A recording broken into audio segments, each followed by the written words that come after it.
Ya, monggo Bu Endang, silahkan observer. Ya, Assalamualaikum warahmatullahi wabarakatuh. Apa kabar? Waalaikumsalam warahmatullahi wabarakatuh. Ya, apa kabar Bu Vicky, Bu Retno hari ini? Sehat-sehat kah? Alhamdulillah, baik sehat, Ibu. baik Ibu. Ya, alhamdulillah. Masih semangat kan Bu? Alhamdulillah ya Insya Allah, Bu, semangat. Insya Allah. Iya. Pagi ini kita akan melakukan sesi demonstrasi kontekstual ya. Hari ini siapa yang jadi coach-nya, siapa yang jadi coach-nya. Ya, untuk yang pertama, saya jadi coach-nya Bu, dan Bu Retno yang menjadi coaching-nya. Oh gitu. Oke, kalau coach-nya Bu Vicky sudah siap Bu? Insya Allah siap Bu.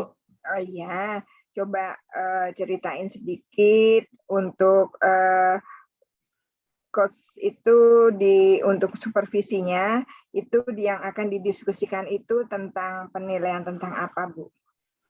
Iya, yang akan didiskusikan adalah di sini coaching-nya itu mempunyai permasalahan, dia habis disupervisi oleh pengawas. Kemudian dia merasa tidak nyaman gitu Bu, karena pengawas itu menegurnya gitu. Terus dia berusaha untuk berbicara kepada coach untuk menyelesaikan permasalahannya. Begitu. Oke, terus kalau begitu apa kompetensi yang Ibu lakukan yang akan dikembangkan di dalam coaching ini? Iya. Jadi ada 3 kompetensi untuk seorang coach. Yang pertama itu adalah kehadiran penuh, terus mendengarkan aktif, dan mengajukan pertanyaan yang berbobot. Di sini saya lebih fokus kepada mendengarkan aktif dulu, Ibu. Oh gitu. Berarti yang akan dikembangkan oleh Bu Vicky adalah mendengarkan aktif ya? Iya, betul sekali, Bu. Oh, kenapa Bu Vicky kok pengen memilih yang poin itu? Iya, jadi di sini saya mau mencoba mempraktekkan mengenai mendengarkan dengan rasa, Bu. Jadi ada receive, ada apresiasi, ada summary, dan ada acts. Jadi di sini nanti kemampuan dari seorang coach itu kan sebenarnya harus lebih banyak mendengarkan ketimbang memberikan solusi. Nah, dalam konsep mendengarkan sendiri di sini saya akan berusaha menghindari bagaimana berasumsi, tidak melabeli, dan juga tidak mengasosiasi. Oke, Bu Vicky. Terakhir nih, sebelum Bu Vicky melakukan supervisi, ya, indikator ketercapaian dan tujuan pengembangan yang diinginkan tuh, mungkin bisa lebih dijelaskan.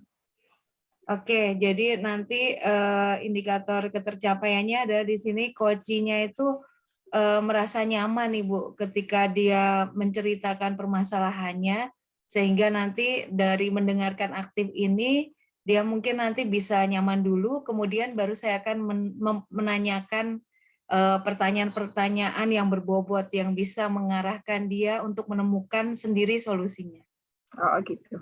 Oke Bu Vicky, Bu Retno sudah siap? Sudah Bu. Oh iya. Oke, silakan Bu Vicky. Ya, terima kasih Bu. Ya.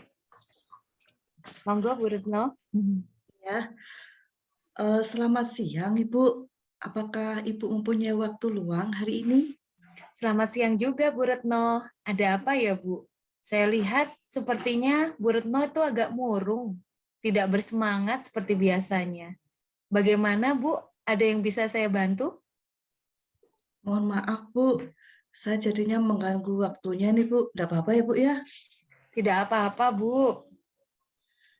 Begini Bu, saya mau curhat tentang masalah saya. Semoga nanti Bu Vicky bisa membantu ya. Dengan senang hati Bu Retno. Kira-kira apa yang bisa saya bantu Bu? Sebenarnya saya hanya ingin mendapatkan solusi atau pemecahan masalah yang sedang saya hadapi Bu. Masalahnya apa ya Bu? Coba Bu Retno ceritakan apa yang sedang Ibu rasakan. Mungkin saya bisa sedikit membantu Ibu. Bu Vicky ingat tidak, beberapa hari yang lalu pengawas melakukan supervisi kelas. Waktu itu saya disupervisi, tetapi saya mendapatkan teguran dari pengawas, Bu. Bagaimana bisa, Bu? Lalu, apa yang membuat Ibu mendapat teguran dari pengawas sekolah? Pengawas sekolah itu mengkritik tentang proses beliau seperti keberatan gitu, Bu, waktu saya mengajar tidak menggunakan buku teks. Oh, lalu bagaimana tanggapan Bu Retno dengan respon dari pengawas tersebut, Bu? Sejujurnya, saya menyampaikan kepada beliau kalau selama ini saya mengajar, saya menggunakan berbagai sumber, bisa dari internet. Yang penting mengacu pada kurikulum. Ketika saya sampaikan seperti itu, beliau merasa agak tersinggung gitu loh, Bu. Jadi masalahnya begitu. Kalau begitu saya tanya Bu Retno dulu, selama ini apa yang Ibu lakukan di dalam proses belajar mengajar? Jadi seperti yang saya ceritakan tadi ya, Bu ya, saya menggunakan berbagai sumber belajar untuk siswa dari YouTube, kemudian mengajak siswa untuk menonton video dan menayangkan konten-konten video pembelajaran yang interaktif dan menyenangkan, Bu. Mengapa Ibu tidak menggunakan buku teks pada hari itu? Jadi begini loh, Bu, menurut saya apa yang sudah saya lakukan itu tuh sudah cukup memotivasi siswa. Apalagi ya tentu saja itu sesuai dengan kurikulum, Bu. Saya kan tidak keluar dari kurikulum gitu, Bu. Iya, sebenarnya sudah bagus, Bu. Lalu bagaimana hasilnya saat Bu Retno mengajar menggunakan sumber belajar tersebut? Seperti yang kita ketahui bahwa karakter siswa itu kan berbeda-beda dan belajarnya pun juga berbeda-beda, Bu. Betul juga, Bu. Kenapa saya tidak kepikiran sampai sana ya? Kalau saya ingat-ingat, selama ini ada loh beberapa siswa yang hasilnya tuh masih kurang maksimal, Bu. Nah, itulah Bu, pentingnya buku teks sebagai sumber belajar. Mungkin harapan dari pengawas kemarin adalah seperti itu, Bu, supaya Ibu menggunakan sumber belajar dengan buku teks juga. Iya ya, saya pikir ada benarnya juga itu, Bu. Lalu apa yang membuat Ibu merasa tidak nyaman selama ini? Sebetulnya yang membuat saya resah dan tidak nyaman itu karena waktu itu Bapak pengawas kan menyampaikan hal ini di depan kepala sekolah kita juga, Bu. Saya takut nanti akan jadi masalah di kemudian hari, Bu. Iya, jika saya dapat menyimpulkan, yang membuat Ibu merasa tidak nyaman itu adalah saat supervisi, karena Ibu tidak menggunakan buku teks sebagai sumber belajar. Dan ketika pengawas memperingatkan, Bu Retno memberikan argumen sehingga hal itu membuat pengawas merasa tersinggung, lalu menyampaikannya kepada kepala sekolah. Iya, Bu, seperti itu, Bu, memang. Kira-kira saya akan dipanggil dan ditegur kepala sekolah enggak ya, Bu, ya? Kalau menurut saya sih untuk masalah ini, Bu Retno bisa merefleksi dan mempersiapkan diri. Jika ditegur oleh kepala sekolah, harus siap menjelaskan masalah yang sebenarnya terjadi. Dan pasti beliau akan menyampaikan hal-hal positif sehingga menambah semangat Ibu dalam mengajar. Mudah-mudahan ya, Bu.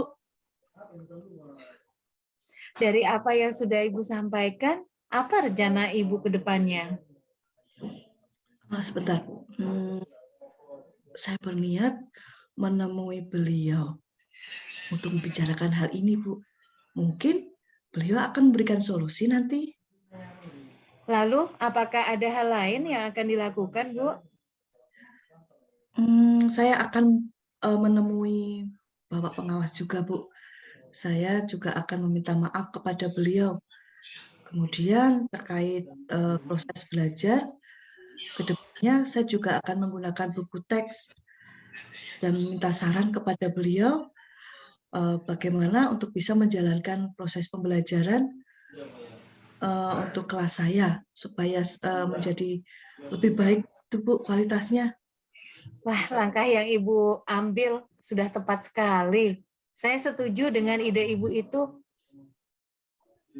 Syukurlah sekarang saya sedikit lega Bu Vicky. Jujur sih saya itu masih apa ya istilahnya jadi beban gitu loh Bu. Jangan-jangan apa yang saya ambil itu menjadi langkah yang kurang baik. Takutnya saya salah langkah gitu loh Bu. Syukurlah kalau Bu Retno sudah merasa lega.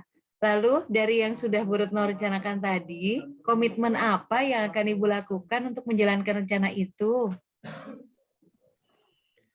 Untuk hal itu, dalam proses belajar mengajar, saya akan tetap mengacu pada kurikulum kan Bu ya.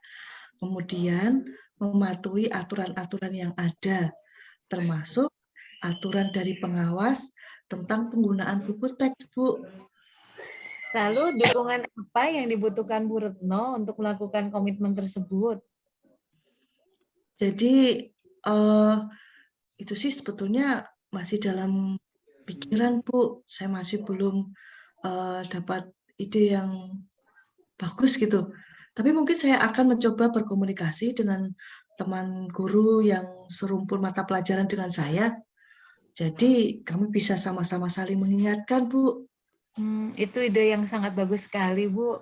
Semoga dapat segera terselesaikan dan Bu Retno dapat bekerja dengan suasana hati yang tenang tanpa dihantui rasa tidak nyaman. Amin. Wah, terima kasih banyak ya Bu Vicky untuk waktunya. Bu Vicky bersedia mendengarkan keluh kesah saya. Sekarang saya merasa sedikit lega. Semoga kita nanti menjadi guru yang memberikan teladan bagi siswa-siswa kita ya Bu ya. Amin, sama-sama Bu Retno. Maaf Bu Vicky, kebetulan nih saya ada janji sebetulnya dengan siswa tadi. Mereka ingin mengumpulkan tugasnya. Untuk kali ini kita sudahi dulu ya Bu ya. Mungkin di waktu yang akan datang saya akan menceritakan pengalaman saya untuk penyelesaian masalah saya tadi Bu. Iya Bu Retno, silahkan. Saya tunggu ya Bu. Apa cerita Ibu selanjutnya? Baik Bu, terima kasih sekali ya Bu Vicky ya.